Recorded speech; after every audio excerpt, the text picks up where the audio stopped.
Hello నమస్తే, నేను journalist Srinivas. ఈరోజు ఆంధ్రజ్యోతి పేపర్లో వార్తలను చూద్దాం. 3 నెలల్లోగా తేల్చండి అని స్పీకర్కి సుప్రీంకోర్టు సూచించింది, ఆర్డర్ చేయలే. అంటే ఎందుకు సూచించింది, ఎందుకు ఆర్డర్ చేయలేదంటే సుప్రీంకోర్టు ఒక రాజ్యాంగబద్ధమైన సంస్థ, స్పీకర్ వ్యవస్థ కూడా ఒక రాజ్యాంగబద్ధమైన సంస్థ. రెండు ఎవరికోళ్ళకి అటానమస్ కాబట్టి డైరెక్ట్గా ఆదేశించలేని పరిస్థితులలో సుప్రీంకోర్టు సూచన చేసింది. 3 నెలల్లో ఒక టైం బౌండ్ పెట్టుకొని పరిష్కరించండి. బీఆర్ఎస్ పార్టీ సింబల్ పైన గెలిచిన ఎమ్మెల్యేలు ఒక 10 మంది కాంగ్రెస్ పార్టీలో జాయిన్ అయ్యారు. వాటిపైన బీఆర్ఎస్ పార్టీ ఎమ్మెల్యే పాడి కౌశిక్ రెడ్డి, ఇంకొక కేపీ వివేకానంద గౌడ్, వీళ్ళిద్దరు పిటిషన్ వేశారు. ఆ పిటిషన్ పైన సుప్రీంకోర్టులో నిన్న ఒక ఆర్డరు ఇచ్చారు. ఆర్డర్ అనకుండా సూచించారు. సూచిస్తూ భారత పార్లమెంట్ దీనిపైన చర్చ జరపాలన్నది. అంటే స్పీకర్కి 10th షెడ్యూల్ ప్రకారం పార్టీ ఫిరాయింపులు చేసిన సభ్యులపైన అనర్హత వేసే అవకాశం చట్టం ఇచ్చింది, కానీ దాంట్లో కాలపరిమితి పెట్టలేదు. ఆ కాలపరిమితి విషయంలో స్పీకర్కి నిర్దిష్టమైన కాలపరిమితి ఆదేశిస్తూ అవసరమైతే సుప్రీంకోర్టులో డిబేట్ జరగాలి, పార్లమెంట్లో డిబేట్ జరిగి చట్టాన్ని సవరించాలని చెప్పింది. ఇదంతా భారతదేశ వ్యాప్తంగా జరుగుతున్న పార్టీ ఫిరాయింపులు, దీంట్లో అనేక రకాల చర్చలు, అనేక రకాల జడ్జిమెంట్లు, అనేక రకాల వాదనలు వస్తూనే ఉన్నాయి. కానీ పార్లమెంట్లో చర్చ జరగట్లే, జరగాల్సిన చోట జరగట్లే, ఉట్టి దగ్గర జరుగుతుంది. మరి ఇప్పుడు ఏం చేస్తారు స్పీకరు? 3 నెలల్లో తేల్చండి అన్నట్టు తేల్చే పరిస్థితి ఉందా? తేల్చే పరిస్థితి ఉండదు. ఎందుకు? జాయిన్ అయింది కాంగ్రెస్ పార్టీలో, గెలిచింది బీఆర్ఎస్ పార్టీలో. ఈరోజు బీఆర్ఎస్ పార్టీ అధికారంలో ఉంటే బీఆర్ఎస్ పార్టీ ఎన్నుకున్న స్పీకర్ ఉంటాడు. ఇలా కాంగ్రెస్ పార్టీ ఉంది కాబట్టి కాంగ్రెస్ పార్టీ ప్రభుత్వం ఎంపిక చేసుకున్న, అంటే ఎన్నుకున్న స్పీకర్ ఉంది కాబట్టి ఎంత ఉన్నా కాంగ్రెస్ పార్టీ ఇది నడిచే అవకాశం. విచిత్రమైన పరిస్థితి ఏంటంటే బీఆర్ఎస్ పార్టీ 10 ఏళ్ళు పరిపాలన చేసింది. ఆ 10 సంవత్సరాల్లో వాళ్ళు కూడా ఇదే ఫిరాయింపులు చేశారు. ఇంక వాళ్ళైతే డైరెక్ట్ మంత్రి పదవులు ఇచ్చారు. సబితా ఇంద్రారెడ్డి, తలసాని శ్రీనివాస్ యాదవ్కి. తలసాని శ్రీనివాస్ యాదవ్ సైకిల్ గుర్తు మీద గెలిచిండు 2014లో, ఆయన పిలిచి మంత్రి పదవి ఇచ్చారు. సబితా ఇంద్రారెడ్డి 2018లో హస్తం గుర్తు పైన గెలిచిన మహేశ్వరం నుంచి ఆమెకు మంత్రి పదవి ఇచ్చారు. ఇక వారు ఇవాళ నీతులు చెప్తున్నారు. వారు ఏం చెబుతారు? పార్టీ ఫిరాయింపుల గురించి వీరు మాట్లాడతారు. వీరేమో ఆ రోజు పార్టీ ఎట్లా ఫిరాయిస్తారు, పార్టీ ఫిరాయించిన ఎమ్మెల్యేలను రాళ్లతో కొట్టండి, ఇళ్ల ముందు ధర్నాలు చేయండి అని ఇదే రేవంత్ రెడ్డి గారు స్టేట్మెంట్లు అయ్యారు కాంగ్రెస్ పార్టీ నుంచి బీఆర్ఎస్లో పోతే. మళ్ళీ అదే వ్యక్తి కండవలు కప్పిండి ఇంటికి పోయి, పోచారం శ్రీనివాసరెడ్డి లాంటి వాళ్ళ ఇంటికి పోయి కండవలు కప్పిండు. కాబట్టి ఏ రాజకీయ పార్టీకైనా, ఏ రాజకీయ నాయకుడికైనా ఇలా నీతి లేదు, నియమాలు లేవు, విలువలు లేవు. విలువలు ఉన్న నాయకులు కనపట్టాలి, చాలా తక్కువ, అరుదుకున్నారు. కాబట్టే సుప్రీంకోర్టులు, స్పీకర్లు దీనిపై చర్చించాలని చెప్పే పరిస్థితికి వచ్చింది. మళ్ళీ చర్చించేది ఎవరు? మళ్ళీ పార్లమెంట్లో ఇదే నాయకులు కదా, ఈ పార్టీలకు సంబంధించిన నాయకులే చర్చించేది. ఎవరైతే నేతి బీరకాయ నీతులు చెప్తారో వీళ్ళే ఆడ చర్చించాలి. అదే బీజేపీ, అదే కాంగ్రెస్, అదే తెలుగుదేశం, అదే వైఎస్ఆర్సీపీ, అదే బీఆర్ఎస్, వీళ్ళేగా ఉండేది. ఏడో ఒక దగ్గర అవకాశం ఉన్న దగ్గర ఫిరాయింపులు చేస్తారు, అవకాశం లేని దగ్గర ప్రజాస్వామ్యం, రాజ్యాంగం గురించి మాట్లాడతారు. వీరు మళ్ళీ నీతులు. ఇప్పుడు స్పీకర్ ఏం చేస్తారు? ఇక న్యాయ నిపుణులతో చర్చించాలి. ఏంది చర్చించేది? ఏంది చర్చించాల్సింది? ఇంకా న్యాయ నిపుణులతోని న్యాయస్థానమే తీర్పిచ్చింది, కళ్ళ ముందు కనపడుతుంది. తాత్సారం చేయడానికి. సికింద్రాబాద్ ఎంపీ అభ్యర్థిగా 2019 ఎన్నికల్లో కాంగ్రెస్ పార్టీ అభ్యర్థిగా దానం నాగేందర్ పోటీ చేశారు బీఫామ్ పైన. ఆయన బీఆర్ఎస్ పార్టీలో ఖైరతాబాద్ నుంచి గెలిచారు ఎమ్మెల్యేగా. బీఆర్ఎస్ పార్టీ నుంచి కాంగ్రెస్ పార్టీలో జాయిన్ అయ్యి టికెట్ తీసుకొని బీఫామ్ తీసుకొని ఎంపీకి పోటీ. ఇంకా అంతకంటే ఆధారం ఇంక దాంట్లో చర్చించాల్సిందే ఉంది. ఇమీడియట్లీ వెయిట్ చేయొచ్చు కదా. అంటే ఎవరికి కూడా రాజకీయ పార్టీలకు విలువలు కానీ, నియమాలు కానీ, నిబంధనలు కానీ లేవు. నిజంగానే కమిట్మెంట్ ఉంటే కాంగ్రెస్ పార్టీయే లెటర్ రాయాలి, కాంగ్రెస్ పార్టీయే ప్రభుత్వమే లెటర్ రాయాలి స్పీకర్కి. ఇమీడియట్లీ దాన్ని నాగేందర్ రిమూవ్ చేయండి అని చెప్పి రాయాలి. రాస్తారా? అంత దమ్ము, ధైర్యం ఉందా? అంత విలువలు ఉన్నాయా?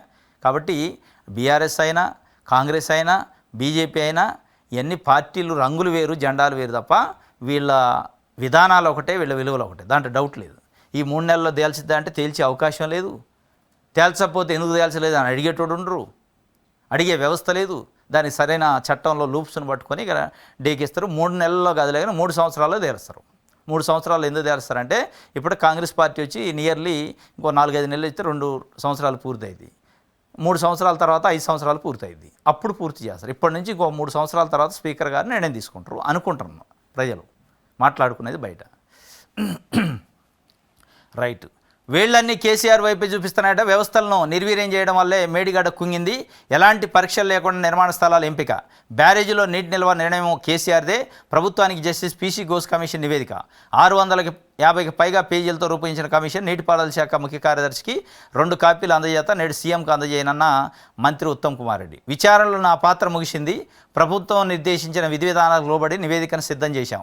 విచారణతో ముడిపడిన అంశాల కోసం మళ్ళీ హైదరాబాద్కు రాలేను. నివేదిక ప్రకారం ప్రభుత్వం చర్యలు తీసుకుంటుందా లేదా అన్నది నాకు తెలియదు. ఇది అన్నమాట జ్యుడిషియల్ కమిషన్. 1 సంవత్సరం పాటు విచారణలు చేసి వాళ్ళకి జీతాలు ఇచ్చి స్టాఫ్ను పెట్టి చివరికి ఏం చెప్పిండంటే పోయేటప్పుడు నా పని అయిపోయింది, రాసి ఇవ్వన్నారు. 650 పేజీల దర్యాప్తు నివేదిక రాసి ఇచ్చిన, ఇక నేను మళ్ళీ దానికోసం కూడా ఇక్కడికి రాను, ఆ చర్యలు తీసుకోవడం అనేది ప్రభుత్వం ఇష్టం అక్కడ అయిపోయింది. ఏముండదు, ఇది జీతం దండగా, టైం వేస్ట్, జీతం దండగా. ఇగో ఇట్లాంటి పేపర్లలో వార్తలు రాయటం దండగా. ఇది ₹1 కూడా రికవరీ ఉండదు, దాంట్లో డౌటే లేదు. కాంగ్రెస్ పార్టీ అధికారంలోకి వచ్చిన తర్వాత ఎంతైతే స్పీడ్గా జ్యుడిషియల్ కమిషన్లు వైట్ పేపర్లు రిలీజ్ చేశారో, శ్వేతపత్రాలు, విద్యుత్ ఒప్పందాలపైన, విద్యుత్ ప్లాంట్ల నిర్మాణం పైన, మేడిగడ్డ కాళేశ్వరం నిర్మాణం పైన జ్యుడిషియల్ కమిషన్లు వేసినప్పుడు చాలామంది అనుకున్నారు ఏదో చేస్తారు రేవంత్ రెడ్డి, మొత్తం అప్పుడు ఉన్న ప్రభుత్వ పెద్దల్ని, ప్రభుత్వ అధికారులను తీసుకుపోయి జైల్లో పెడతారు అనుకున్నారు. ఎవరినైనా పెట్టిండా? ఒక్కన పెట్టలే.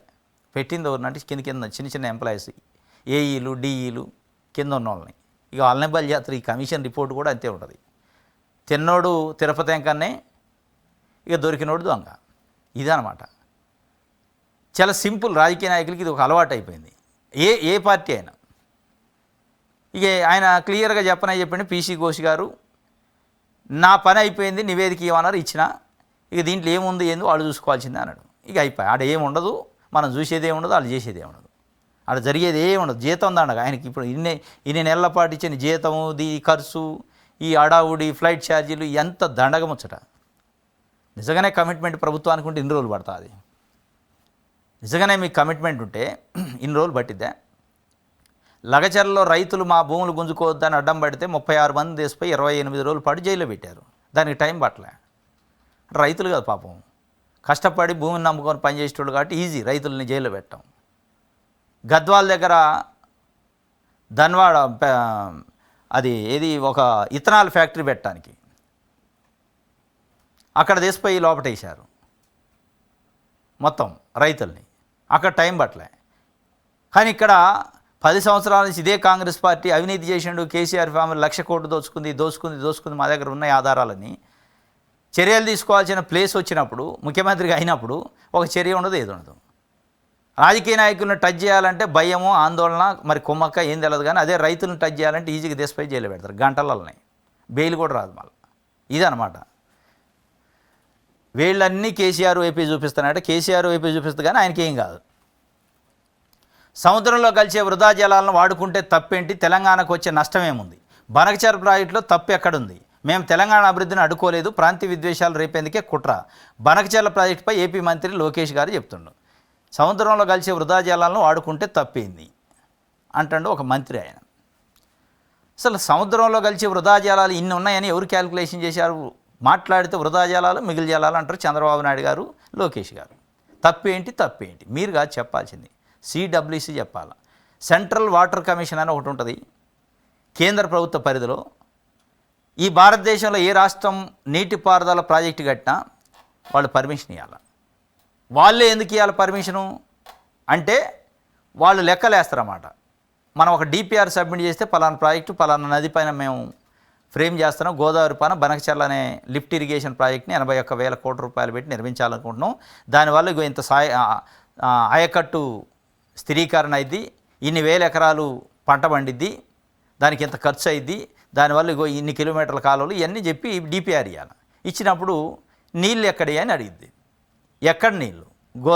గోదావరిలో అసలు మీకు కేటాయింపులు ఎంత, మీకు వాడుకునే శక్తి ఎంత ఉంది, మీకు వాడుకునే హక్కు అవకాశం ఎంత ఉంది, ఇప్పటికి వాడింది ఎంత, మిగిలింది ఎంత లెక్కేద్ది. దాని ప్రకారం ప్రాజెక్టులో పర్మిషన్ సిడబ్ల్యూసి ఇస్తుంది. ఇప్పటికే గోదావరి జలాల్లో ఆంధ్రప్రదేశ్కి కేటాయించిన వాటా మొత్తం పూర్తి అయిపోయింది, వాడుకున్నారు. ఇప్పుడు వాళ్ళు అనేది అందుకే మిగులు జలాలు, వృధా జలాలు. ఎందుకంటే మా జలాలు ఉన్నాయంటానికి లేదు అవకాశం, అయిపోయింది, వాళ్ళ హక్కును వాడుకున్నారు. కాబట్టి మిగులు వృధా అనే పేరుతోని చెబుతున్నారు. సిడబ్ల్యూసి చాలా క్లియర్గా చెప్పింది, ప్రాజెక్టులు కట్టే దాంట్లో మిగులు వృధా జలాలతో ప్రాజెక్టులకు అసలు అనుమతి ఉండదు, అది ఫీజిబిలిటీ పాసిబిలిటీ ఉండదు. దానికి ఒక క్యాల్కులేషన్ ఉండదు, బేస్ ఉండదు. మిగులు జలాలు వరద జలాలు అనే దానికి లెక్కలే ఉండవు. లెక్కలు లేని దానికోసం పొంతం లేని ప్రాజెక్టు పెట్టి 81,000 కోట్లు ఆంధ్రప్రదేశ్ ప్రజలపైన భారం ఎట్లా మవుతారని ఇప్పటికే నిర్ద్వందంగా తోసిపుచ్చింది సిడబ్ల్యూసీ. ఇక దీన్ని రాజకీయం కోసం మీరు వాడుతుంది ఇవాళ చెప్తుండ లోకేష్ గారు. మిగులు జలాలు వృధా జలాలట. అంటే ఎట్లుందంటే ఇది హోటల్ నడిపేటోడు, హోటల్ నడిపే యజమాని ఉంటాడు కదా, హోటల్లో పనిచేసేటోళ్ళకి మిగిలితే అన్నం పెడతా అని అన్నట్టుంది.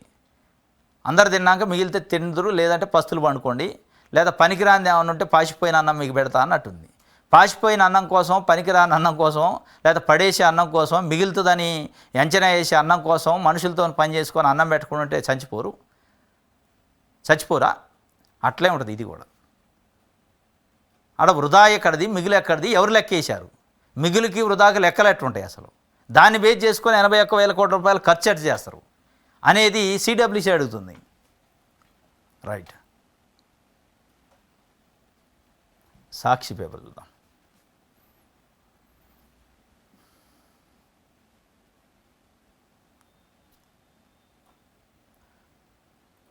కమిషన్ వేయాలా వద్దా తేలుస్తాం. రంగారెడ్డి జిల్లా నాగారంలో 181, 182, 194, 195 సర్వే నెంబర్లోని భూదాన్ భూముల అన్యాక్రాంతము, అక్రమాల ఆరోపణలపై విచారణ కమిషన్ వేయాలా వద్దా అనేది తెలుస్తామని హైకోర్టు స్పష్టం చేసింది. ఈ మేరకు దాఖలైన పిటిషన్లో తీర్పు రిజర్వ్ చేసింది. ఈ సర్వే నెంబర్లలో ఐఏఎస్లు, ఐపీఎస్లు భూములు అక్రమంగా తమ పేరిట నమోదు చేసుకున్నారని, వీటిపై కేంద్ర దర్యాప్తు సంస్థ విచారణ జరపాలని దాఖలైన మరో పిటిషన్లోని మధ్యంతర అప్లికేషన్లో తీర్పు వాయిదా వేసింది.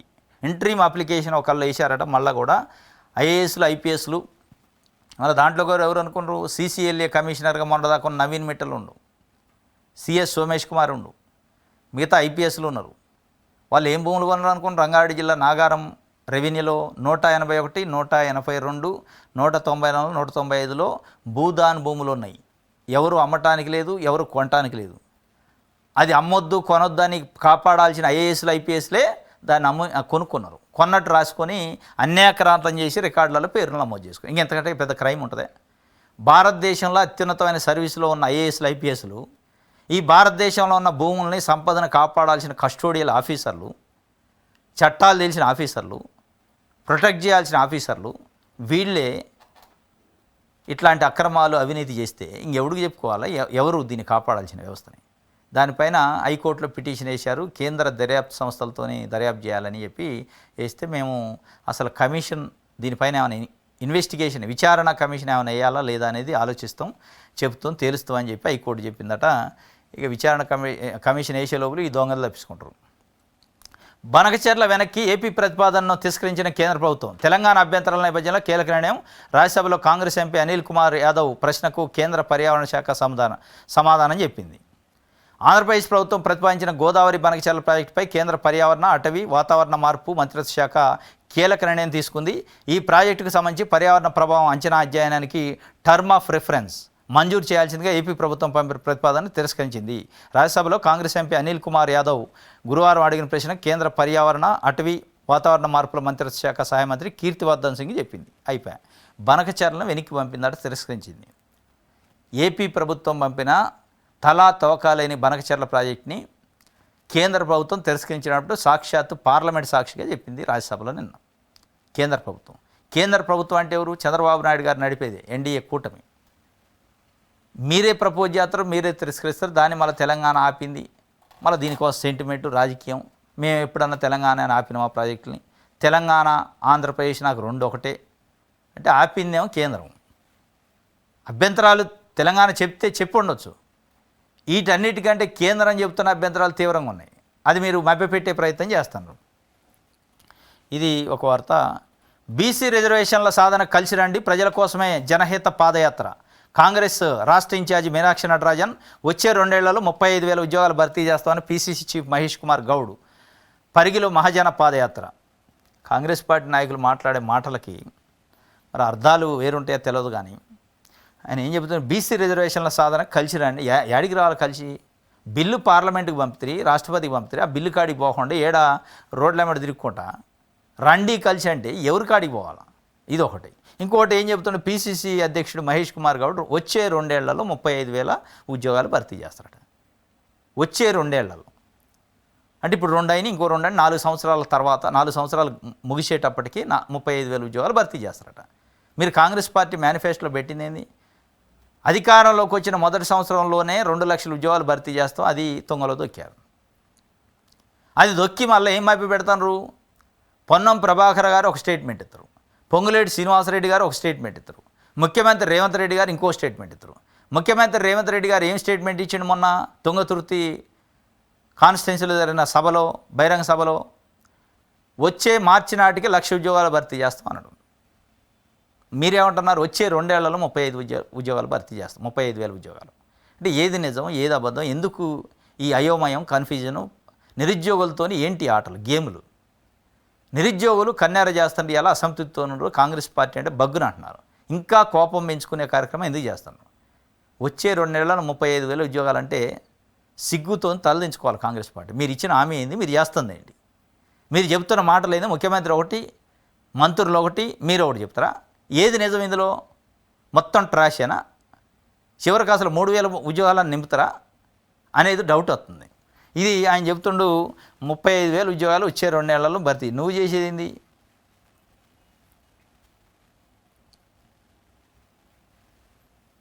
రైట్. నమస్తే తెలంగాణ. 3 నెలల్లో తేల్చాల్సిందే ఫిరాయింపు ఎమ్మెల్యేల అనర్హతపై సుప్రీంకోర్టు సంచలన తీర్పు. స్పీకర్ నిర్ణయం తీసుకోవాల్సిందే, సాచివేత దాటవేత కుదరదు. రాజ్యాంగం 10వ షెడ్యూల్ ప్రకారం ఆయన ట్రిబ్యునల్గా వ్యవహరించాలి. చర్యలు తీసుకోకుండా ఉండేలా శాసన సభాపతికి రాజ్యాంగ రక్షణే లేదు. బీఆర్ఎస్ నేతల పిటిషన్లపై తుది తీర్పును వెలువరించిన సీజేఐ ధర్మాసనం. 3 నెలల్లో తేల్చేయాల్సిందే అంటే లేదు, ధన్ఖడ్ మాటలు వినండి మీకే తెలుస్తుంది అంటాడు స్పీకర్. ధన్ఖడ్ అంటే ధన్ఖడ్ కోర్టులు ఎవరు? రాష్ట్రపతులకి, గవర్నర్లకి కండిషన్లు పెట్టడానికి అన్నాడు కదా, అది చెప్తుండేనా? అంటే కోర్టు చెబితే నేను ఎట్లంటా అన్నట్టు. 3 నెలల్లో ఉప ఎన్నికలు వస్తాయి, రెడీగా ఉండండి అని బీఆర్ఎస్ వాళ్ళు వాళ్ళ క్యాడర్ చెప్తున్నారు. 3 నెలల్లో ఉప ఎన్నికలు వచ్చినట్టే అనిపిస్తుంది వాళ్ళకి. అంత ఈజీ కాదు. మీరు 10 ఏళ్ళు చేసిన ఫిరాయింపులు ఎప్పుడన్నా వచ్చాయి ఉప ఎన్నికలు? నీళ్ల కుట్రలో రగిలిన నిప్పు, రేవంత్ ఉరుకులాటపై మంత్రుల గుస్సా. కేబినెట్ భేటీలో ముఖ్యమంత్రిని నిలదీసిన 3. సీఎం వైఖరిపై కినుకు నేపథ్యంలో ఓ మంత్రి డుమ్మా. మోదీ మాయలో పడ్డారని అధిష్టానానికి ఫిర్యాదు. ఓ మంత్రి అడ్డొస్తాడని ముందే ఊహించిన కూటమి శాఖ నుంచి తప్పించేందుకు 6 నెలల కిందటే ప్లాను అధిష్టానం అనుమతించకపోవడంతో ఫెయిల్ అయింది. బనకచెర్లకు అనుమతులు ఎలా తెచ్చుకోవాలో తెలుసు, ఆ సత్తా టీడీపీకి ఉన్నది, సిడబ్ల్యూసీకి చెప్పుకుంటాం. కాళేశ్వరానికి పొక్క కొట్టి నీళ్లు తీసుకోవడం లేదు కదా. మీడియాతో ఏపీ ముఖ్యమంత్రి నారా లోకేష్ వ్యాఖ్యలు. తెలంగాణకు వ్యతిరేకంగా పనిచేయలేదని ఇవ్వండి. కమిటీ కోసం ఏపీ ఒత్తిడి చేస్తుంది. బనకచెర్లకు అనుమతులు ఎలా తెచ్చుకోవాలో తెలుసట. మరి తెలిసినాక తెలంగాణ ఆపుతుంది? తెలంగాణను మేము ఎప్పుడన్నా ఆపినామా? మేము వద్దన్నామా? మాకు 2 తెలుగు రాష్ట్రాలు కావాలి, ఇవి ఎందుకు చెప్తుండ్రు? మరలబడ్డ ఫార్మా రైతు తమ భూములు తిరిగి ఇవ్వాలని డిమాండ్ చేస్తున్నారట ఫార్మా రైతులు. రంగారెడ్డి జిల్లా యాచారం మండలం మేడిపల్లిలో ఫార్మాసిటీ భూములు రేడియల్ సర్వే కోసం వచ్చిన టీజీఐఎస్సీ రెవెన్యూ అధికారులను అడ్డుకొని తమ భూములు తమకు ఇవ్వాలని డిమాండ్ చేస్తున్న రైతులు. రైట్. ఇది మరలబడ్డదట. వెలుగు పేపర్. శ్రీశైలం చేరకముందే సీమకు మళ్ళుతున్న కిష్టమ్మ. శ్రీశైలానికి చేరకముందే అంటే శ్రీశైలం ప్రాజెక్టులో నీళ్ళు రాకముందే బొక్క పెడతాడట. పోతిరెడ్డిపాడు హెడ్ రెగ్యులేటర్ నుంచి ఇగో నీళ్లు చూడు ఎట్లా పోతున్నాయి.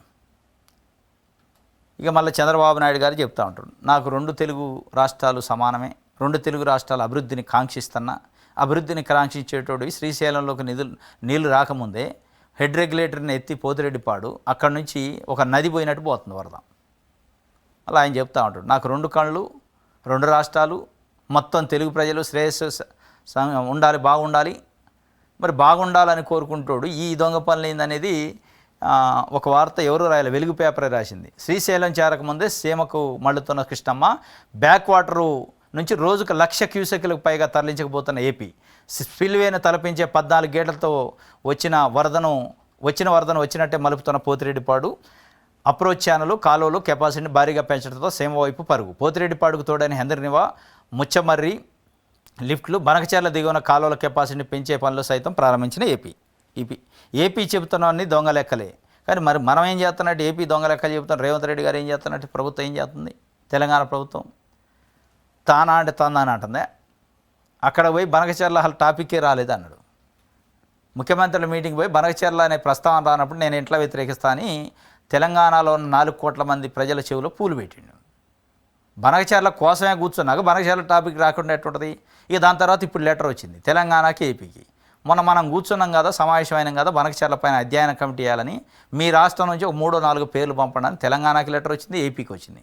ఏపీకి లెటర్ వచ్చింది, వెంటనే వాళ్ళు పంపారు. మనం ఇప్పుడు పంపాలా. ఇప్పుడు తెలిసింది దొంగతనం బయటపడది. బనకచెర్ల ప్రస్తావన వచ్చిందా రాలేదా అంటే ఆంధ్రప్రదేశ్ కట్టుకోవాల్సిన బనకచెర్ల కోసం తెలంగాణలో ఆఫీసర్లు అధ్యయనం చేసి కమిటీ రిపోర్ట్ ఇవ్వాలి. అంత దౌర్భాగ్యమైన పరిస్థితికి వచ్చింది.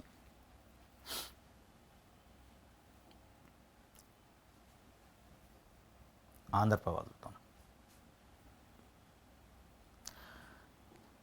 ఎమ్మెల్యేలపై వేటు తథ్యం, 6 మాసాల ఉప ఎన్నికల ఖాయం, జూబ్లీలు సహా 11 సీట్లు మనకే.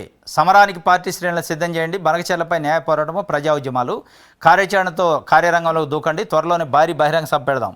ఎర్రవెల్లిలో పార్టీ సీనియర్లకు బీఆర్ఎస్ అధినేత కేసీఆర్ దిశానిర్దేశం. ఎమ్మెల్యేలపై వేటు తప్పనిసరిగా పడిద్దని అంటే వాళ్ళు గట్టిగా బలంగా నమ్ముతుంది బీఆర్ఎస్. 6 నెలల్లోనే 11 స్థానాల్లో ఉప ఎన్నికలు వస్తాయి, జూబ్లీస్తో సహా ఈ 10 మొత్తం 11 అని కలలుగా అంటున్నారు. మరి 10 ఏళ్లలో ఎప్పుడు రాలే. కేసీఆర్ చేసిన ఫిరాయింపులు దానిపైన స్వయంగా క్యాబినెట్లు తీసుకున్నా కానీ ఉప ఎన్నికలు రాలే. మరి అప్పుడు రాని ఉప ఎన్నికలు ఇప్పుడు ఎట్టొస్తాయి అనుకుంటున్నారు తెలియదు, కానీ ఉప ఎన్నికలు వస్తాయని బాగా బలంగా నమ్ముతున్నారు.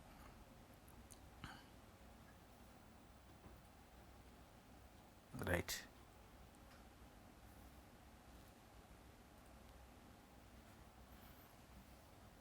దిశ పేపర్ చూద్దాం.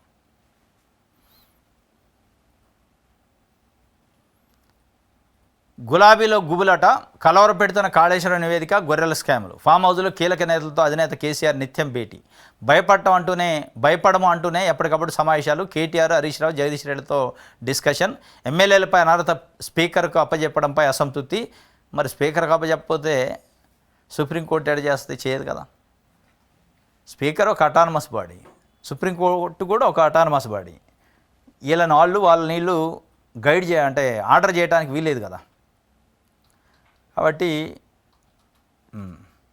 తెలిసే తప్పు చేశా, సరోగసి చేయకపోయినా చేసినట్టు పలువురు నమ్మించా, అంగీకరించిన సృష్టి డాక్టర్ నమ్రత, రాజస్థాన్ దంపతులను సరోగసి పేరుతో మోసం, విషయం బయటపడటంతో వారికి బెదిరింపు, ఐవీఎఫ్ కోసం వచ్చిన వారిని డబ్బుల కోసం సరోగసి వైపు మళ్లింపు, పోలీసులు రిమాండ్ రిపోర్టులో ఇస్తుపోయే విషయాలు, 5 రోజుల కస్టడీకి సికింద్రాబాద్ సివిల్ కోర్టు అనుమతి. తెలిసే తప్పు చేసిందట. మళ్ళీ ఎవరు చదువుకున్న డాక్టరు, ఏం చదువుకుని డాక్టర్ కోర్సు చేసింది కేవలం ఇట్లాంటి అక్రమ సంపాదన కోసమే అనుకుంటా. క్లియర్గా చెప్పింది తెలిసే తప్పు చేసినా అని పోలీసుల ఇన్వెస్టిగేషన్లో చెప్పిందట. 5 రోజులు కస్టడీకి అడిగారు, కోర్టు కూడా అనుమతించింది. మరి ఏమో ఎన్ని లీలలు చేసింది, ఎంతమందిని మోసం చేసింది, మరి ఏమో బయటపడని దొంగలు ఎంతమంది, బయటపడకుండా దొరల లెక్క నటిస్తున్న హాస్పిటల్ చాలా ఉన్నాయి. వాళ్ళని కూడా బయటపడ్డ వాళ్ళని పట్టుకొని అదే పిండి కాదు.